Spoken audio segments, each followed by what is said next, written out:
when your wife looks you straight in the eye and says, "Where I go is none of your business." What would you do? Most men would argue. Some would shout, "Slumdors." Demand answers. Others would beg, clinging to hope that maybe she'd come back with an excuse that could smooth over the cracks. But David Harper did none of that. He didn't raise his voice. He didn't beg. He didn't even ask another question. What he did was far colder and far smarter. And in the end, it left her with nothing but regret. This isn't just a story about infidelity. It's about strategy. It's about dignity. And it's about a man who refused to let betrayal define him. David Harper wasn't just another husband blindsided by a wife chasing someone else's attention. He was a man who decided that silence could be sharper than any scream, that calm could cut deeper than chaos. Laura, his wife, thought she was untouchable. She thought she could walk out in her silk dress, drenched in perfume meant for another man, and return to the comfort of the home David had built for her. But that night, when those words left her lips, none of your business, she lit a fuse she never saw coming, because David had already made his choice. No begging, no bargaining, just truth. Delivered with precision. So men, let me ask you, what would you have done in his place? Would you have argued, pleaded, exploded, or would you have stayed silent, saving every ounce of strength for the kind of revenge no one sees coming? Stay with me, because what David Harper did next will make you rethink everything you believe about love, loyalty, and justice. David Harper was 42 years old, the kind of man most neighbors would describe with words like dependable, steady, hardworking. He wasn't flashy. He wasn't careless. And he certainly wasn't the type to let his life spin out of control. By trade, he was a contractor, hands calloused from years of building homes for other families. Pride etched into every brick he laid and every roof he raised. At the end of each day, he came home to one house he thought was his refuge. The one he had built not with wooden nails, but with trust, loyalty, and devotion. That house, however, had been growing colder, and the cracks didn't appear in the walls he had framed, but in the woman who once warmed his life. Laura, his wife of 15 years, had started changing in ways he couldn't ignore. Her closet filled with dresses he didn't recognize. Perfume lingered in the hallway sharp. New scents he had never smelled on her before. Her evenings stretched later and later.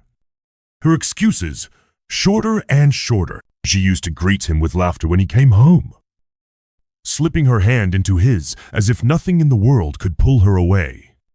But lately, she came alive only when her phone buzzed, her eyes flicking down at the screen with a spark he hadn't seen directed at him in years. Dinner conversations grew thinner, her smile more practiced, and David, who had spent his life fixing broken things, felt helpless for the first time in his marriage. The breaking point came on an ordinary evening, the kind that begins with nothing more than the sound of heels clicking on hardwood floor. Laura stood before the mirror, fastening her earrings, her silk dress shimmering under the dim light. David sat across the room, watching her with quiet unease. He had seen her dress up before birthdays, weddings, anniversaries. But this was different. This effort wasn't for him. It was written in the way she adjusted her hair, the way she applied perfume twice, the way she smiled at her reflection, but not at her husband. "Where are you going dressed like that?" His voice was calm, almost casual, though inside, something coiled tight. For a brief second, she turned her head, and he thought he saw the woman. She used to be the softness in her eyes, the curve of a smile that once belonged to him, but in an instant, it was gone. Her lips curled, and the words fell like a hammer. Where I go is none of your business. The sentence cut deeper than any blade. 15 years of vows. 15 years of building a life. And in a single breath, she dismissed it all. She grabbed her clutch and walked out, the door slamming behind her, leaving only silence in its wake. David sat frozen, her words replaying in his mind. None of your business. This was the same woman who once whispered that she couldn't breathe without him, who once promised forever when they had nothing but each other. And now she looked at him as if he were nothing but a stranger standing in her way. Most men might have exploded right then. Some would have shouted, demanded answers, maybe even followed her out the door. But not David Harper. He lifted his whiskey glass to his lips, tasted the bitterness, and set it back down. His heart burned. Yes, but not with weakness. What she mistook for silence was the first step of something far colder. David wasn't going to chase. He wasn't going to beg. He wasn't going to play the fool in a game she had already decided to win. No, David was going to do what he had done his whole life. He was going to build. But this time, he would build not a house, not a dream, not a promise. He would build a plan, and when that plan was finished, Laura would realize that the man she dismissed so easily was the very man who could dismantle her world piece by piece, brick by brick, until all she had left was regret. David Harper didn't sleep that night. He lay in the dark, staring at the ceiling fan turning slowly above him, the empty side of the bed colder than he could remember. Every creak of the house echoed louder. Every shadow pressed in heavier. Laura's words wouldn't stop replaying in his mind. Where I go is none of your business. But if that was true, then it was time to make it exactly his business. On his nightstand lay a card he had saved years ago, from a man he met by chance at a corporate dinner. The man's name was Reynolds, a private investigator with a reputation for efficiency.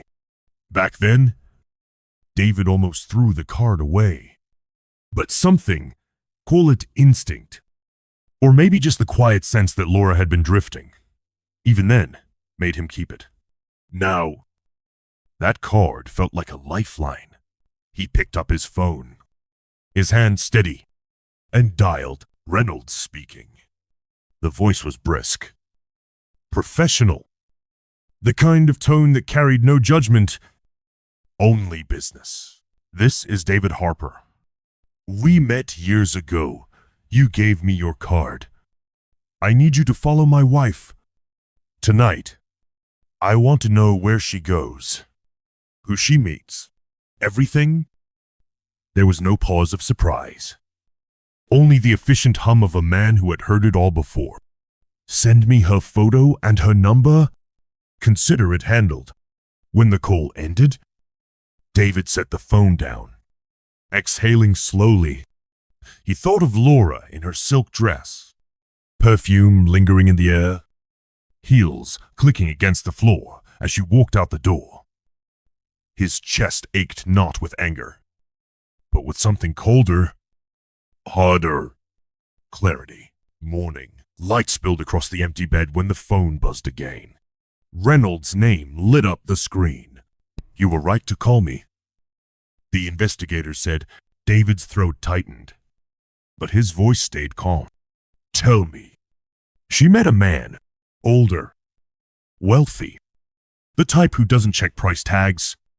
They dined at a restaurant uptown, private table. Champagne. Laughter. I caught photos. Her hand brushing his. Their glasses clinking. After dinner, they drove to the Windsor Hotel. I have them on camera entering together. I've already sent everything to your email. For a moment, David closed his eyes. Not because he was surprised, but because the truth had finally stepped out of the shadows. He opened the email and watched the images bloom across his screen. There was Laura, radiant in the dress she hadn't worn for him, her smile wider than it had been in months, her hand resting on the arm of a man with silver hair and a predator's grin. Another photo, her leaning close, his hand on the small of her back, as if he owned her. And finally, the hotel lobby swallowing them both into its lights. Most men would have shattered in that moment, yelled, broken something, maybe even called her right then. But David Harper did none of that. His jaw tightened, his breathing steady, his eyes cold as he studied every detail. He scrolled once more, saved every file, and then pressed the phone against his chest. There was no rage in him now, only resolve. Because this wasn't about suspicion anymore. It wasn't about jealousy or even betrayal. This was about truth. And the power that came with holding it. Laura thought she was untouchable, thought her secrets were safe behind locked hotel doors and champagne toasts. But David knew better. And now, with Reynolds' evidence in his hands, he was no longer guessing. The chessboard was set. Every move from here on out would be deliberate, calculated. And while Laura danced in the glow of her fantasies, David was already plotting the collapse of her entire world. What she didn't know, what she couldn't know, was that her downfall had already begun. By dawn, David Harper was no longer the man who had sat stunned in his chair the night before. He rose with a clarity that felt almost mechanical, as if the betrayal had flipped a switch inside him. There would be no shouting, no begging, no desperate pleas for explanation. There would only be action, quiet, deliberate, final. The first call he made was to a locksmith. Every lock in the house. David said, his voice steady. Front door, back door, garage, everything. I want it done today. Benin o'clock. The locksmith's van idled in the driveway, drills humming through the morning air. David watched as the old locks were stripped away, each one a symbol of Laura's access to the life she had taken for granted. By the time the man handed over a fresh set of keys, David felt the weight of authority settle into his palm. This house no longer belonged to Laura, not even in memory. Inside, David moved to the closet. He pulled out 2 suitcases, the ones they once carried on trips filled with laughter and half-kept promises. One by one, he folded her clothes, dresses she wore when they danced at weddings, shoes he bought her for birthdays, silk blouses that still carried the faint trace of her perfume. Each item went into the suitcase, not with anger, but with reverence. The kind of reverence a man gives when sealing a tomb. By the time the zippers closed, Laura's life in his home was nothing more than luggage lined neatly by the door. But David wasn't finished. Not even close. By mid-morning, he drove downtown to the bank. The sterile lobby smelled faintly of polished wood and disinfectant, a place built for transactions, too cold for emotion. David walked to the counter with a folder under his arm. IDs, account numbers, and documents he had quietly prepared. I want to transfer all funds from this account to a new one in my name only. Then close every linked access permanently. The teller blinked at his bluntness, but quickly nodded. Fingers flew across the keyboard. Balances appeared on the screen. Numbers Laura would never see again. The woman slid papers across the counter, her tone polite, almost indifferent. Please sign here. Sir. This will remove all previous access. David signed with a pen stroke so calm it could have belonged to a surgeon. Within minutes, new account details were tucked neatly into his folder. Cards issued. Old ties severed. The money Laura might have leaned on in her fantasy life had vanished into an account she didn't even know existed. As David stepped back into the sunlight, he allowed himself the faintest of smiles. Not triumph, not gloating, just satisfaction, the kind of satisfaction that comes when order is restored, when chaos is stripped of its power. And here's the truth. Gentlemen, betrayal isn't about shouting. It isn't about throwing plates against a wall or hurling insults that can never be taken back. Betrayal is about being prepared. It's about making sure that when the storm finally breaks, and it always does, you're the one standing dry, while the other person drowns in the flood they created. Laura thought she could wound him with words, with perfume, with silk dresses and late-night disappearances. She thought she was playing a game. David couldn't win. But what she didn't understand was that David had stopped playing altogether. He had built a plan. Piece by piece, he was stripping away every escape, every comfort, every lifeline she believed was hers. By the time Laura came home, she would find only silence, suitcases, and doors that no longer opened. And David, he would be miles ahead, calm, prepared. Untouchably, Laura Harper stepped out of the sleek black car just after 5 in the evening. The sun was slipping low, painting the neighborhood in soft gold, and she carried herself with the glow of someone who thought the world still belonged to her. Her silk dress clung perfectly. Her perfume lingered in the air, and her smile was the kind that only comes after a day of indulgence, expensive wine, satin sheets, the thrill of secrecy. She walked up the path to her front door, humming softly, and then she saw them, 4 suitcases lined neatly on the porch. Like discarded parcels, no one wanted to claim. Her smile vanished. For a moment, she just stared, her brain scrambling for an explanation. No noche. No sign of David, just her life, reduced to luggage under the fading light. No, she whispered, fumbling for her keys. She jammed one into the lock, twisted hard. It caught, then refused to turn. She tried again, forcing the metal, her pulse racing. Nothing. The lock was different, changed. Her stomach dropped. Panic rose sharp in her throat. She pounded on the door.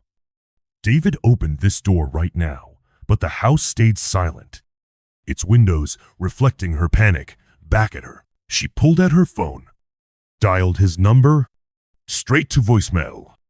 Again. Always the same cold recording. She tried friends' excuses, brushed off voices. Finally, in desperation, she dialed her lover. A woman answered, sharp, possessive. Don't call this number again. The line went dead.